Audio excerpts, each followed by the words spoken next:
Les sociétés du Pacifique. Alors c'est à la fois précis et vaste comme champ d'études. Alors tout d'abord, qu'est-ce qui a motivé le choix de cette thématique ? Alors le choix de la thématique, c'est évidemment cette espèce d'énigme, d'interrogation qui est liée au très fort taux de violence familiale ici en Polynésie, qu'on s'explique mal et à propos duquel on a assez peu de recherches. Donc l'idée, c'était de partir sur cette question des violences familiales, et avec cet aspect comparatif entre les différentes sociétés du Pacifique, on sait que c'est un problème qui est quand même assez récurrent, de se mettre en capacité d'identifier les facteurs qui sont à l'œuvre derrière ces violences familiales ici. Alors quand on parle de violences familiales, on pense tout de suite et d'abord aux violences faites aux femmes. Il y a eu 917 victimes déclarées l'an dernier. C'est la part la plus importante des violences familiales ? Les violences faites aux femmes. Faites aux femmes, oui. Oui, très probablement. Alors, juste une chose peut-être sur les chiffres, c'est-à-dire que les chiffres sont à la fois très importants, mais fragiles, puisqu'on a affaire aux chiffres qui sont émis par la gendarmerie, la police, le tribunal. Donc, ce sont les cas qui sont judiciarisés. Donc, on ne sait pas. On connaît mal l'ampleur réelle des cas, finalement. Ouais. Qui doit être plus important, donc. Très probablement, très probablement. Depuis l'année dernière, vous menez une étude sur les violences intrafamiliales au Fénois. Qu'est-ce que vous avez appris jusqu'ici ? On a appris beaucoup de choses, mais la recherche prend du temps. Donc, on commence à dépouiller nos résultats.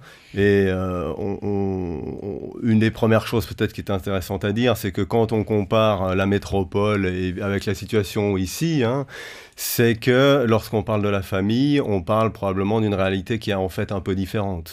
Donc c'est peut-être pas la bonne comparaison. Donc, c'est-à-dire une comparaison, il faut toujours la construire.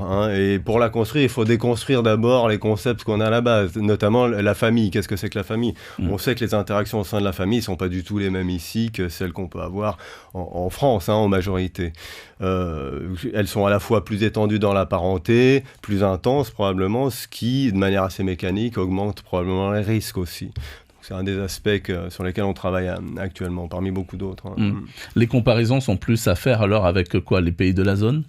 Alors avec les pays de la zone, évidemment, on a des similarités, quoique la zone est grande et culturellement elle est assez diverse. Donc l'idée c'est vraiment ça, c'est de faire jouer ces différences précisément parce qu'on a ce fait qu'on retrouve partout dans des contextes très différents. Et à partir de ces différences, construire et essayer de comprendre quels sont les facteurs aux différents endroits, en fait, pertinents. Alors, le fait de rassembler comme ça tous ces pays, donc, à travers ce colloque, d'entendre donc les expériences des uns et des autres, ça va permettre quoi ? On pourra, par exemple, en savoir plus sur les causes, donc, de ces violences ? Oui, c'est ce qu'on espère vraiment. Le souci qu'on avait au départ, c'est que, assez étrangement, c'est une thématique qui est peu étudiée. Ce qui se produit, c'est que dans la tête des gens, en général, lorsqu'on parle de violence familiale, on retombe assez rapidement sur les violences de couple, déjà. Donc ça, c'est une première chose. Ce que nous essayons de faire, c'est d'élargir ça, pour comprendre, repartir des dynamiques familiales, si vous voulez, au sens large. Et puis après, décliner les différentes formes de violence qu'on peut trouver au sein des familles, qui sont vraiment très multiples, en fait. Donc on essaye de mettre en évidence des causes, bien évidemment, c'est important. Et alors, il y a des violences intrafamiliales difficiles à connaître parce que là, on touche donc à une partie sensible, intime des foyers. Comment avoir justement des données très sûres, proches en tous les cas de la réalité, si les personnes sont pas toujours disposées à s'exprimer ? On avait fait des appels dans la presse pour avoir des témoignages. On est toujours en recherche de témoignages, en fait, parce qu'effectivement, c'est un sujet extrêmement sensible dont les personnes n'ont pas forcément envie de parler. Alors, ce qui se passe, c'est qu'on a beaucoup d'entretiens qui sont vraiment très qualitatifs. Le problème, c'est qu'en fait, les personnes qui viennent à nous sont en général des personnes qui sont déjà dans un processus de remédiation quelque part. Donc, on a une perspective qui est relativement, qui est assez spécifique en fait. Donc, on essaye d'élargir, notamment en travaillant avec des associations, par exemple. On essaye d'aller dans différents types de populations et petit à petit, à partir de ce qu'on est en train de voir sur ce premier échantillon, d'élargir cet échantillon-là et d'aller possiblement, si on en a les moyens, vers une étude quantitative de qualité aussi. On aurait besoin de ça, hein, pour les chiffres précisément. Ouais. Alors jusqu'ici, si on s'intéresse donc aux causes et aux facteurs donc de ces violences, qu'est-ce que vous avez pu récolter comme information précisément, hein, sur les causes? Sur les causes, alors il y a beaucoup de choses. En gros, on sait que, alors en gros, quand vous me dites précisément, dire en gros, c'est pas l'idéal. Je commence par là. C'est que dans les familles, vous avez des personnes qui sont en situation de très forte dépendance. Pensons aux mineurs, par exemple, dépendance affective, économique, au niveau du logement.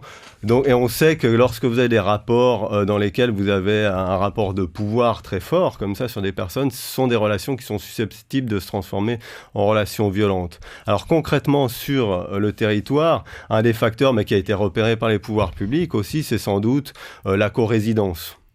Donc on sait qu'on a des familles, le modèle de la maison familiale en fait, où vous avez plusieurs couples qui cohabitent au sein, alors sur le terrain ou au sein du domicile. Et ce mode de vie-là est rendu de plus en plus compliqué dans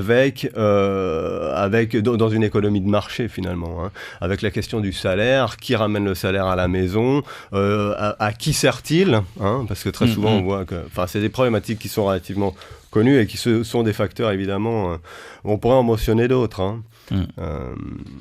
En tous les cas, le fait que les femmes acceptent d'en parler, la ministre des Solidarités, de la famille, donc, faisait allusion dans le journal tout à l'heure, ça veut dire quoi? Que c'est un début de solution? C'est par là qu'il faut attraper le bon bout de l'histoire?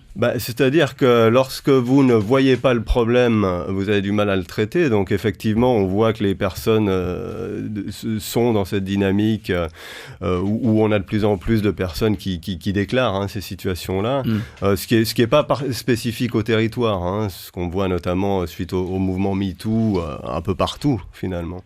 Donc oui, effectivement, avant de pouvoir traiter les cas, il faut les voir. Donc ça, c'est une bonne chose. Mais là encore, même s'il y a du progrès, on a probablement beaucoup de cas qui passent encore sous les radars, qui sont traités notamment de manière plus... alors, dans les congrégations religieuses, par exemple, et qui n'apparaissent pas du côté de la justice ni des forces de l'ordre. Alors, il faut attendre quoi? Une génération pour que les choses évoluent, changent? Ou alors, on est sur la bonne voie, faut attendre encore un peu?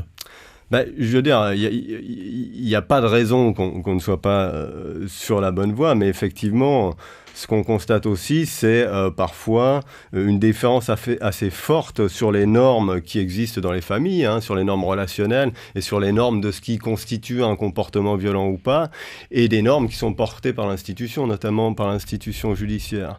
Donc, il faut effectivement le temps que ces normes institutionnelles passent dans les familles, et ça passe évidemment par l'éducation. Alors, ce colloque, c'est bien sûr l'occasion de découvrir les situations, les expériences dans d'autres pays de la zone, mais au-delà de ces échanges d'expériences, qu'est-ce qui va ressortir de ce colloque? Qu'est-ce que vous en attendez, vous? Alors, ce qui va ressortir, c'est un espèce de bilan, de premier bilan sur la situation régionale. Donc ça, c'est important, avec un corpus de données et d'analyses qui vont nous permettre, après, on est en train d'initier des collaborations, en fait, des collaborations scientifiques. Donc c'est une première pierre, si vous voulez, à partir de laquelle on va avoir des programmes de recherche sur ces questions-là, et plus largement, comme vous le disiez au départ, sur la question de la violence au sens large aussi.